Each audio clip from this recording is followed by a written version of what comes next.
Passons maintenant à la nomenclature. Alors, qu'appelle-t-on un acide aminé quand il s'engage dans une liaison peptidique? On n'a plus le droit de l'appeler acide aminé. On l'appellera résidu parce qu'il n'a pas une fonction carboxylique proprement dite.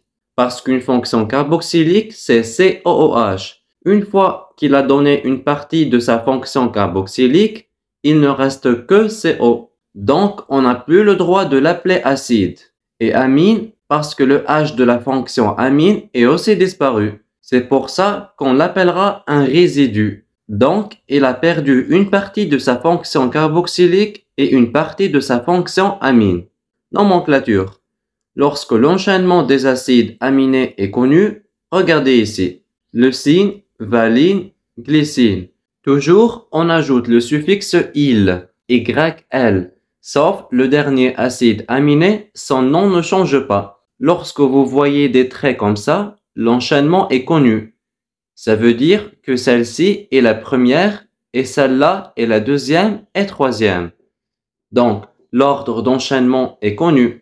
Lorsque l'ordre d'enchaînement n'est pas connu, on met des points-virgules. Alors, orientation.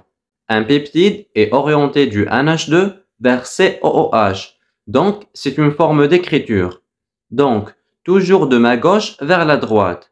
Ceci, c'est l'acide aminé numéro 1, vers le dernier acide aminé. Par exemple, ici, leucine, c'est le premier.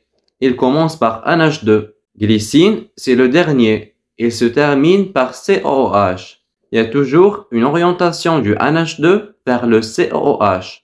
Classification. Il y a 3 types de peptides. Nous avons les peptides monocaténaires formés d'une seule chaîne peptidique avec des acides aminés reliés entre eux par des liaisons peptidiques. Le deuxième type de peptide monocaténaire cyclique ou semi-cyclique. Vous savez que le peptide commence par le NH2 du premier acide aminé et se termine par le COOH du dernier acide aminé. Il arrive que le dernier acide aminé se mette en liaison peptidique avec le premier acide aminé et ils vont me former une boucle et on obtient un peptide cyclique. Mais attention, la liaison est de type peptidique. C'est une vraie liaison peptidique parce qu'elle a lieu entre COOH du C-alpha du dernier acide aminé avec le NH2 du C-alpha de premier acide aminé. Alors, les peptides semi-cycliques, c'est ce qu'on avait vu tout à l'heure. Ceux qui possèdent des liaisons pseudo-peptidiques avec le radical des acides aminés acides ou basiques. Ici, nous obtenons des petites boucles. C'est ce qu'on appelle les peptides semi-cycliques. Donc, le reste de la chaîne maintient libre. Vous avez que des petites boucles. Troisième classe de peptides, c'est les polycaténaires, c'est-à-dire formés par plusieurs chaînes. Exemple, l'insuline, qui est formée de chaînes A et B. Donc, on passe au point suivant. Ionisation des peptides.